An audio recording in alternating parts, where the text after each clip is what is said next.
Hi guys, it's Laura at Sheer Passion. Thanks so much for tuning in. I just wanted to talk about something that's really important to me tonight. I've been seeing it recently and I think it's a really great subject. It's about being real. So, what does that mean to people? What does it mean to be real? Well, it means that you should see Laura in the salon, outside of the salon, at church, not at church, at the grocery store, at the gym, at the post office, and I should be the same person everywhere I go. Now, a lot of people will debate me on that, how they'll say, well, now, Laura, people have times where they're just not feeling their best. Well, yeah, that's because of some of the decisions they've made in their life, or it's because of other human beings who have not honored their validation or respect part of a community. So you get this person showing up to the post office or to the grocery store looking down and forlorn. I mean, we live in America. I don't know how that a person can look forlorn. You're going to a grocery store, you got money to buy groceries, but you're kind of like down and you're not really nice. You're not really cheerful. You're not really acting yourself. That's important to me to talk about that. What happens in culture when you see people outside of their industry, their job, their church, and they are not the same person that they are other places? Well, we've got to get to that. We've got to decide who we are at all times. Now, one of the things that I've asked a lot of close friends, I've asked my boss, my first boss of 16 years ago. She still, to this day, is in contact with me. I just love this woman to death. I haven't changed in 16 years. I still am very much the same Laura. I'm more in control of my thoughts and more in control of the outcomes now and how I'm going to get through that a little bit more quickly, but I still address issues the same way.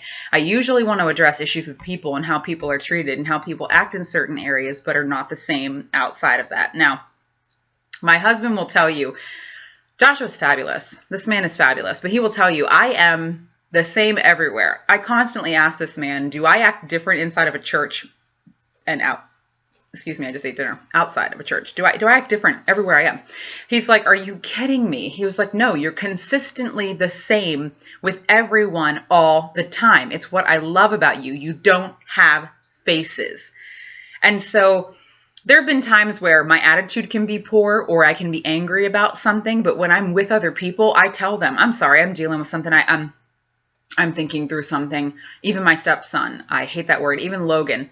If I'm down or I'm not as talkative, I'll say, look, buddy, this has nothing to do with you. You can't control this. You did not cause this, but I'm dealing with something that's very deep mentally. I need to think through it. So I'm a little bit more quiet right now because it's not really something that you can answer. And so that child is brilliant. And do you know what he tells me? Laura, out of 365 days, you get an afternoon to have to yourself. And really, it's not that bad. You're still Laura. You're just not as talkative. And I said, I get that. But even my anger or my frustration, I share that with other people. I don't try to hide that from other people. If I'm angry about something and I'm dealing with something really heavy, I actually will stay home and not go certain places. So let's give you an example so you understand. I'm human Laura. I want to be the best Laura I can be when I go out in public. So do I hide if I'm frustrated or angry? No, I don't. It doesn't happen often, but there are times when I'm pushed over the edge. And then my husband and I do not get an opportunity to talk about the team that we are. The Suggs team. We are three-stranded rope. We are not easily broken. And if we don't have time to talk as a husband and wife and build each other up and support each other, there are some times where we are not able to completely connect that relationship in that moment. And so we will choose maybe to not go to the gym at the hour that we normally go to the gym. We will choose to stay home instead of go to the grocery store because we're dealing with something deep. And instead of being able to be upbeat and in control of our thoughts and in control of saying hi to other people who are going to need us to pay attention to their existence and validate their worth inside of our community, we will choose not to go to the grocery store and focus on something in the home. So focus on cleaning the kitchen or focus on doing the laundry or focus on writing or focus on getting one of the goals done on our goal board. So we still operate as a three-stranded rope, but we also are aware of our behavior and how it may impact you in the society, in our community, right here in a negative way. And we hold ourselves accountable to that. Now, one of the things I've talked to you about on these videos is that I'm an intense personality. More of that has come out as I've been able to be more real. And so recently, the reason that this has hit me is because so many people think they know who I am, because they think they know my maiden name. They think they know my ex-husband. They think they know my parents. They think they know everyone. And they don't have a clue of what these people's lives look like outside of the majority areas that they see them, usually church. And so because they think they know these people because they have their name and they don't know what these people do behind closed doors, I started to see a breakdown even in myself, that I had been keeping the facade up for so long. Because if I had shared with people who I really was, I would have been so bizarrely different than everyone around me, including the pastors and the leadership in the local churches, that it would have shed light on things that were going on inside of the people. And I wasn't seeing the adults do it. So for a very long time, I've accepted my age. I like my age. I've never needed to be over the age of 20. I never wanted to drink alcohol. I never really wanted to age in itself. I always loved each age. I don't need to be this old and I don't need to be this young. But I've loved everything about aging, that your 20s to your 30s, you're just in chaos. And everything that everybody says don't touch, you're like, watch me, I'm going to touch this. And then in your 30s, you realize, oh, they were trying to tell me something, but they weren't telling me in a relational way. They weren't telling me in an inspirational way. They were bossing, or they were shaming, or they were controlling. And so you're like, okay, bossing and controlling kind of is the same thing, where people are telling you to do something, but then they don't really see it through. They just tell you not to do something, and then they kind of let you go. Whereas like controlling is taking that bossiness all the way to the dirt. I mean, and there are just some people out there like that. And so even in myself, for 32 years, people who think they know me from my high school, think they know me from my beauty school, think they know me from all of the salons that I've worked at. Remember, people see you in certain aspects. Think about every single client that has ever come into a salon that has actually seen me down the way cutting hair, but they're only there for 45 minutes every 6 weeks. That's who those people think I am. They can make a judgment quickly. Let's say I'm having a great day, I'm having a bad day, or I changed my hair. I mean, for 6 weeks, that's all they're going to know. And if they choose to see me as that person, they could get it wrong. I mean, most people are not good profilers of people because they're not good profilers of themselves. And recently, I have been highly frustrated at the ignorance of thinking that you know somebody because you know their last name. Folks, I got to tell you, the things that I see in large groups of people, when people think that no one's watching how they're treating people and how they're acting outside of the development of who they think they are, it is so toxic. Not only do they ignore people, not only do they not exuberate enthusiasm in their life, not only do they constantly walk by people and ignore them based on the way that they're dressed. And I get that a lot. As a hairstylist, I get that I dress flashy. I understand what it's like not to be able to afford the clothing that you want to wear. I understand what it's like to not have the money to buy the clothing that you think you like. And that's very important. And yes, I do my own hair, and yes, I can change the colors, and I do change the colors in my hair to reflect my job. And it does make me sad sometimes that there are not men and women out there that can sit in a chair and afford to get their hair cut and to feel good about themselves. But I got to be honest with you. If you come to me to find your self-confidence, you're a fool. What you will find in the chair is a reality check, and then you'll pay for that service when you're done. I do it for a living. If you don't like yourself before your haircut, you won't like yourself after your haircut. And honestly, if you're just a total bastard, you'll find 3 reasons of why to blame it all on me when you leave. That's a reality check, folks. That's what I deal with every day. We need to start getting real in this culture. How do you love people when they're completely unlovable, unlikable, and honestly just smell like a rat? I have been continually watching people outside these doors pretend they're somebody that they're not. Do you know how mentally painful that is for them? Mentally taxing. We cannot move forward in this culture and get right with the Lord until we understand our value, our worth, and validate that in ourselves. And the moment you walk out that door, it's going to be a painful ride to changing our habitually bad behavior. You cannot be real with people if you don't get real with your finances, if you don't get real, well, first of all, your spirituality, your finances, your emotions, your habits, your triggers, your diseases, your dysfunctions. Yes, everybody's dysfunctional. Folks, I'm so tired of hearing that line. How dysfunctional? People have money, but that doesn't mean they have enough money to pay their rent. Just because they have money in their wallet doesn't mean they have enough money to pay their rent. they don't have enough money to deal with their responsibilities. So they might not be rich, but they're also not responsible. We all have money. We all have things, and still that does nothing for us. You've got to get a hold of who you are. And so just because people see you out or see you at a church or see you at a job means nothing to me. You're one phone call away from implosion. You're one drive home to find out your husband's not there. You're one text message away to realize your kids are on the eating too much, sexing around, and going to commit suicide. And you might very well go to church. You weren't real.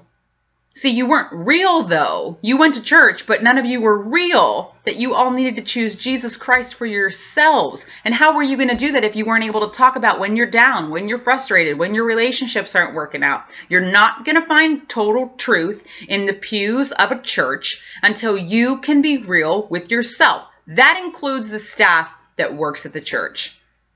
And anybody can call me. Anybody can talk to me about that. It's a business. And so it's okay to call you out. It's okay to call you out on that because you are due showing people behind the scenes like every other job out there. And I'm okay with you saying, Laura, I want to see your tax forms. I want to see your business. I want to see how you run it when the lights are out. Be my guest. Come on over. I got nothing to hide from you. That's what I'm saying. Until you do that, nothing in this world is going to change. I've been continually seeing people's hearts just be so broken because they thought my family was someone they're not. You didn't know them to begin with. And God forbid you ask a question because it would have shed light on your family. You can't have guts unless you also recognize you would have asked them because you loved them enough to say, hey, it's okay, I've been there. When I talk to heavy people, why do you think I can talk to heavy people and say, oh, well, I could tell you to put the fork down, but that's not going to help you for very long? They kind of look at you like, I have tried to put the fork down. I just don't know what happens. The fork just comes over me. It's not the fork, it's the stress. It's how you see yourself. You can't actually fix yourself with a diet. That's why I don't ever tell people to like put the fork down. You'll put the fork down when you realize, oh, I have the power to put the fork down. And when you realize, yes, God has actually made you and infinitely designed you with an exact amazingness that only some of us out here in society actually get. I'm so tired of people being fake, I could spit. And I'm calling people out. I have enough guts to say, don't do that. Why do you do it? Because you've never, ever seen anyone be real around you for any length of time without needing to pay them money or give them something. And a lot of times people don't understand that the miserable attitude or the facade or the deception that they are who they are comes from such a lack of self-confidence, self-worth, and self-love that they can only get with Jesus Christ. You are not going to find that in the pew at church until you actually understand that you have to choose it. Guess what? There's going to be some of us out there that choose it, and then there's going to be some of us out there that really needed to see it in God's people, and that's why He made us a community. He made two people to procreate the world. There is depth in community and communication. And if you think you're going to find them in the facade of every other person while we speak God's name, you are a fool. He made us so that we could relate to one another. No one can relate with a lie. And your lie that lies about your lies, currently lying about the lie, is what will keep people from seeing God. Why would they have to fix themselves if the rest of God's people don't either? And then you're trying to figure out why every other thing in this realm operates with the consequence of beginning and an end. We have a sovereign God. We serve a sovereign God. We have got to stop being stupid. But we've also got to understand something. Things have to change because each and every person that I run into has value. You have to choose that for yourself. I know that you can choose that for yourself. It's very tough to find that directly in certain groups of people. And I've just seen it recently. I've seen large groups of people congregate. I've seen Christian and non-Christian congregate. I've been watching people's behaviors even when they think they're not. And they think, I'm just I'm just crazy because I've called everybody out in my family tree, so people don't like that. Well, that also tells me where you're at, because you'd actually have to ask me why I did those things, and you'd have to ask to see the evidence, and when you don't, I understand that's exactly where you want to be, in your ignorance. Well, it's stupid. Get your head out the sand, because you're not doing no good in this community being a fool. Now, one of the things that you have to understand is people are allowed to have boundaries. If someone does not like how extroverted I am, that's okay. I like myself. I'm okay if you don't want to spend all kinds of time with me. Maybe you'd have to ask yourself if I want to spend any time with you. Would anyone want to spend time with you? One of the things that I like about my personality is that I will talk to anyone, anywhere, about any subject, and usually we'll talk about things, and most words people will never pass across their lips and not judge you.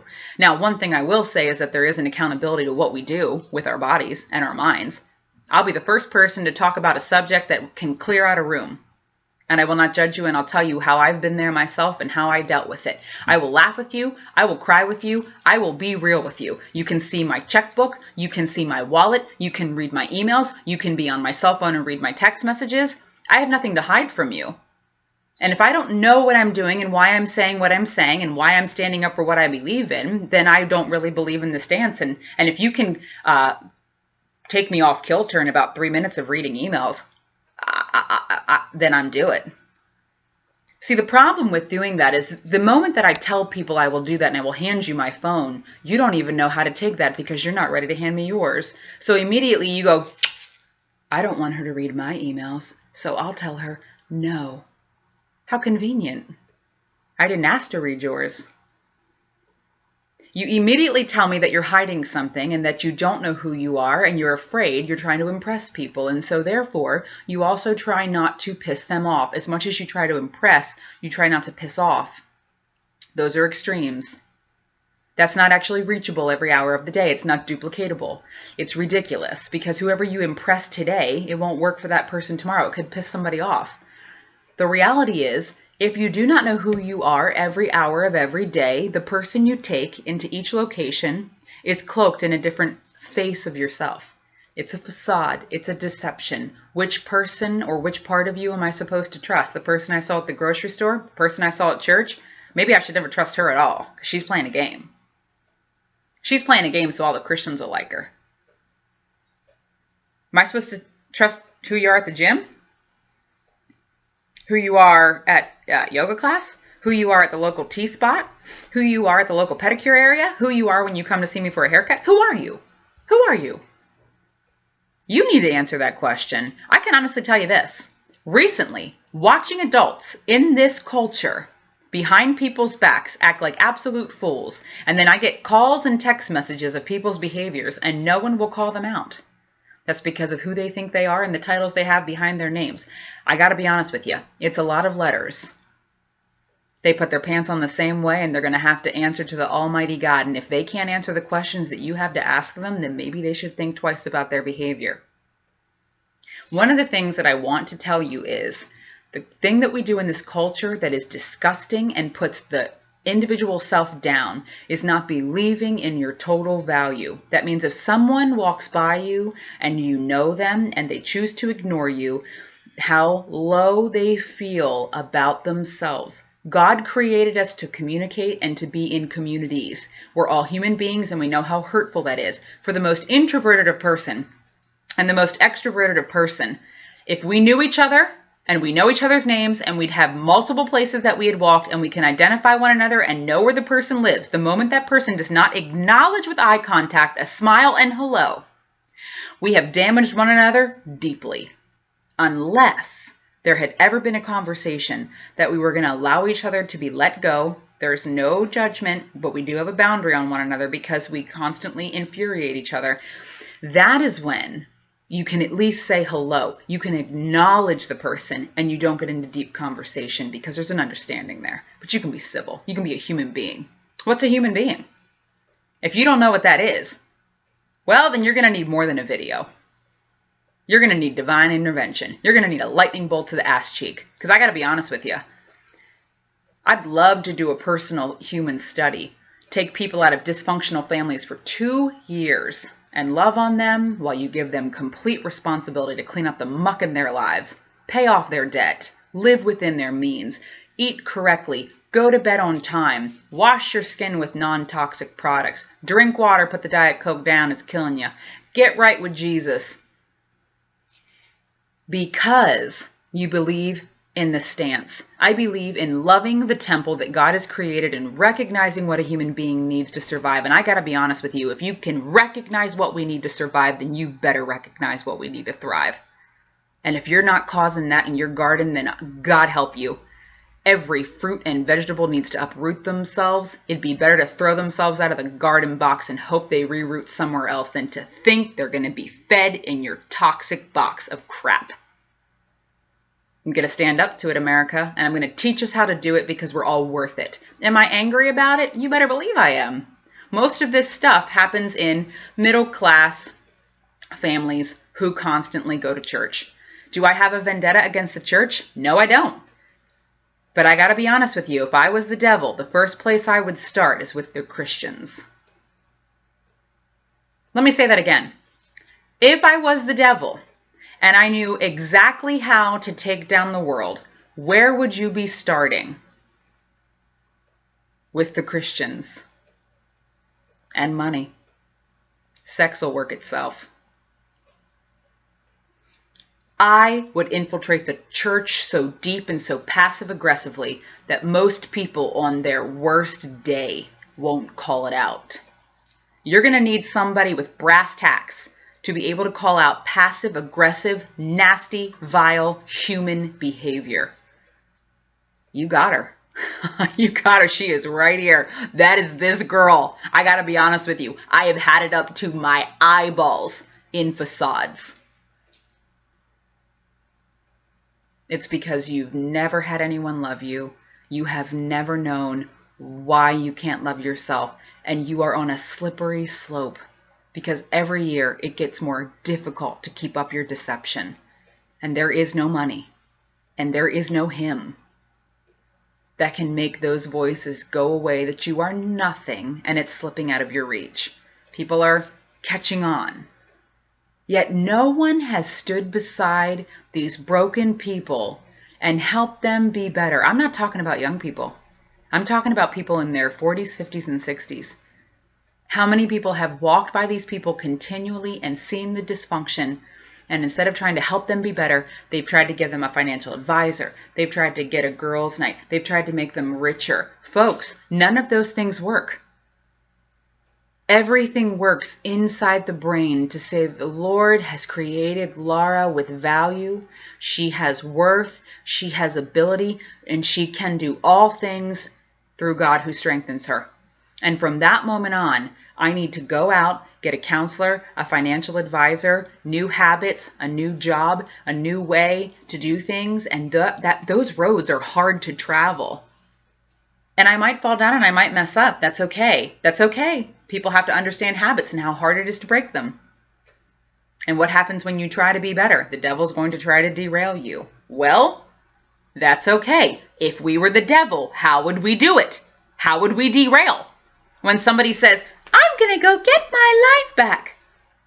And the devil's like, darn, I can't talk her out of it. You guys, foolish. If you think that the devil doesn't go, we'll see how long you last. Most Americans can't remember their middle name from day to day. So we'll be good. You'll falter. Someone will piss you off. Someone will cut you off. You'll get an offender bender. You'll be late to work. You'll get the flu. Your kid will do something stupid. You'll burn through your savings. Your husband will leave you. You know, you'll gain weight. You'll lose your hair. Your friend will die. Yeah, it's real. Exactly. How do you get through it? How do you get through it? With people? With a new sweater? Oh my gosh, are you kidding me? A new ring? You get through it with a new ring? You got to be like drinking purple Kool-Aid. You have to have something that is greater than yourself, because things will never make us happy. They're only as strong as the relationships we have around us. We don't need things to make us happy. We've had cultures live before us who didn't have things. What we need is validation and worth, because when we have that, we have the ability to tap into our brains and design and engineer and build and cultivate things that we need as human beings. So first we feed the brain in validation of worth through Jesus Christ. And then we go out together and decide how we're going to have shelter, sleep, and food. We do not need these things. These things are great and they're wonderful and they're nice, but they're not first. And just because I'm dressed nice doesn't mean that when I go to the grocery store, I will treat people nicely, that I'll be respectful and I'll say hello. I've watched people in the grocery store. It's disgusting. I know it doesn't happen in my grocery stores only. I'm not a fool. Sweet cheeks, just because I wear lip gloss means that doesn't mean I'm a fool. I'll call you out on your crap first. Then you'll wish I didn't wear lip gloss because I look so darn good while I do it. The reality is, people cannot treat other people with respect if for long periods of time they don't have any. You cannot give another person something you do not have. Where do you accept validation and worth? From Jesus Christ. And in that moment, even if you and I could hold hands across America and just get right with the Lord, the minute you leave your house, the next 3 people that you run into didn't. They're going to derail you if you didn't really mean it in the circle. Good golly, Lord Almighty, we're dumb. That's when you realize you didn't mean what you said in the circle. And instead of calling me up and going, oh my gosh, I didn't actually mean my prayer. No, I know. Yeah, you left like 15 minutes ago and you're already derailed.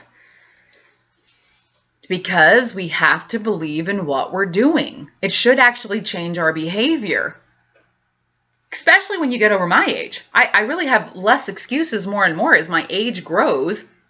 I'm held to a higher standard. I've been alive longer. I've seen the results. It's like you're your own doctor. You're your own life doctor. You know that lesson doesn't work. You can't spend $400 at Target on the weekend when you don't have any. You don't even need to be a rocket scientist to understand you're at Target because you hate yourself. Target has nothing that we really want. We want to love ourselves so that we wouldn't even need to go to Target to find validation. We would just walk our dog and talk to our neighbors and just be happy to be breathing air. Look, nice dog, breathing air. I'm good. How are you today, Linda? That's all you want. You want someone to go, hi, how are you? Well, I'm not doing that well. Well, what happened? Or, I'm great today. Thank you. I appreciate that. Yesterday wasn't so good, but I'm great today. I just wanted to get out here and thank the Lord for walking the dog and living in a safe neighborhood, because I know there's women out there that don't have it. High five it out for being smart.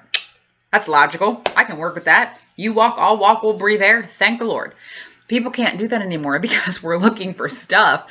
People think my hair colors make me happy. No! I am happy. That's why I choose my hair color. People think, well, Laura, you mean you wear lots of jewelry. I know, because I love myself and I look amazing with this much jewelry on. Do you understand that you can't wear this much jewelry unless you like yourself? You can't, it's like wearing a beacon. Does that mean that I'm arrogant? No, you don't have to like my jewelry. It's not on you. You don't even need to tell me anything about my jewelry. It's for me. Think about that once. I couldn't have green in my hair unless I could deal with everybody's thought about it the minute I walk outside that door. You know what's great about my hair? I get compliments on my hair 1,000 times a day. You want to know why? Because I smile. Do you know how many people would tell me they hated green hair if I frowned and treated people like the way I see you treating people out there on the streets? They'd hate your green hair. It has nothing to do with my hair color. It has everything to do with my validation of self. I do not walk into a store without smiling at people. Does the green hair color catch their attention? My mouth would catch their attention if I didn't have green hair. I'm tall. I'm Amazon-like. I would catch their attention. You cannot have green hair unless you're ready for people to go, green hair? I know, right? It's crazy. You think, like, why would anyone do that? I don't know. I love it so much. It brings out my eye color. My husband loves it. He thinks it's crazy and he loves that about me. You know, I like it. I didn't even know people could have green hair. Could you imagine how many different ways that would have gone if I'd have been like, what's your problem? What? No one asked you? Mind your business. Do I even know you? Like, brush your hair. Imagine how many different ways that could have gone it. When people go, green hair. I know. Isn't it amazing? It's like peacock green. It's like that gorgeous, like, fanned tail of the bird, and you're just like, wow, I love that color. And they're like, it is. You change everything in what you believe in. Do you really think that people can say I wear too much jewelry? I tell them I don't wear enough. Tomorrow I'm putting on more. Thank you. You have brought attention to where I can be better. No one can derail you when you believe in who you are. Keyword you. No one in this world is in competition with another human being on the planet. You're in competition with yourself yesterday. Yesterday's best self. You're going to be better than her tomorrow. And today, I am better than yesterday's Laura. Why? Because I wanted to be. And you have no control over that. You cannot derail me because you are not in charge of my validation. So you do whatever you want to me at the grocery store. You didn't give me my validation and you cannot take it away. You did not give me my worth and you cannot take it away. My husband is not in charge of my worth. Can he derail me? Can he take me down? Can he make me feel a pinch? You better believe it. If he's not walking with the Lord and he's not really becoming one with who Laura is, that Laura and Joshua are walking a line together to create love in the community, yes, he can derail me. Not for long if I'm in control of it and I realize and recognize God's will in my life. But it's going to be very hard when we walk out those doors to find people who will help you and pick you up. That's such an uncharted territory in our society. You say divorce and you might as well have literally drawn a pistol. Because that is what you done in a conversation. People are like, look at the time. I gotta go. Good luck. Happy New Year. Or whatever. Have a better New Year. It's like, folks, you gotta be... How do you get from day to day? How do you get from month to month? You must live under a coffin. You must not have seen Modern Family lately. Had you never seen The Simpsons? What, never watched King of the Hill? Never saw NYPD Blue? Kidding me? You people watch the nastiest junk on television, yet the moment somebody outside those doors has a problem, you're all like, well, you know, I don't really know. That sounds like it's sinning, so I'm going to get going.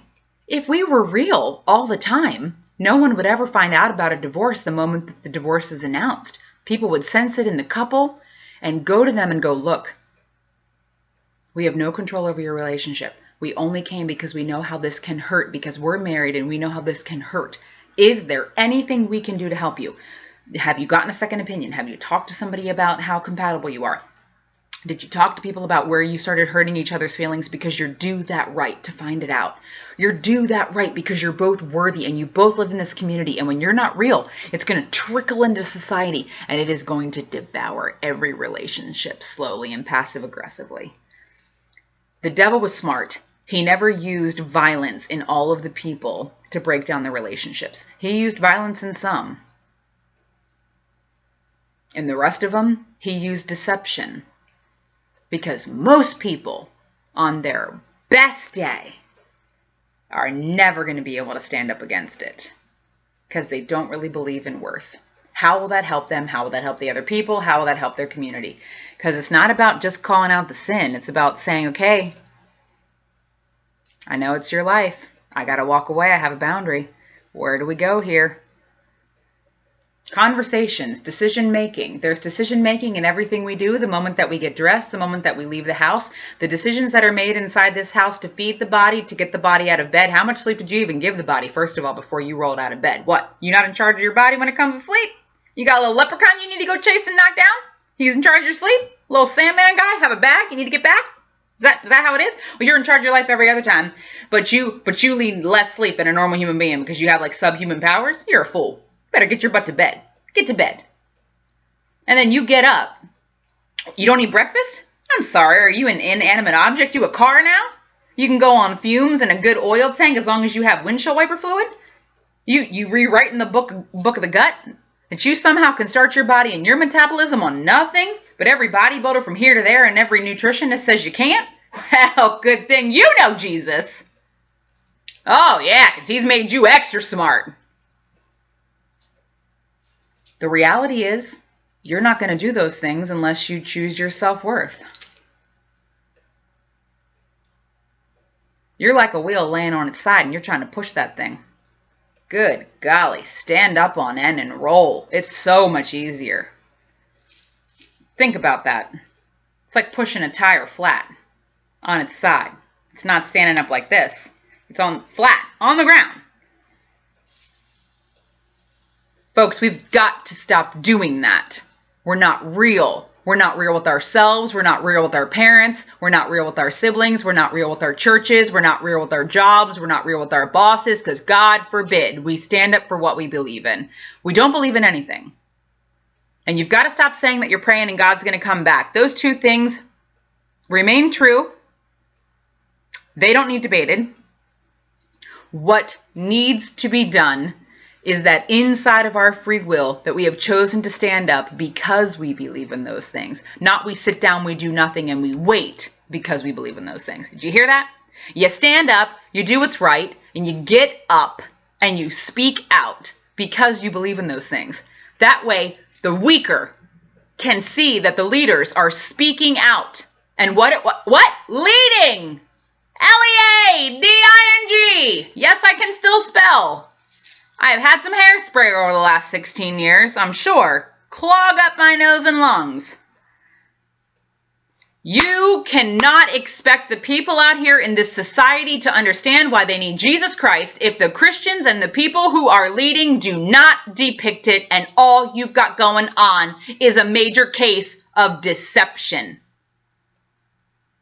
Be real. That's not that easy to do. You're in a group of deceptors. You're in muck. You're not going to be able to get out of that in there. I'm sorry. It doesn't happen. You literally need to separate. Separate, heal, and get help. Good luck. I'm here for you.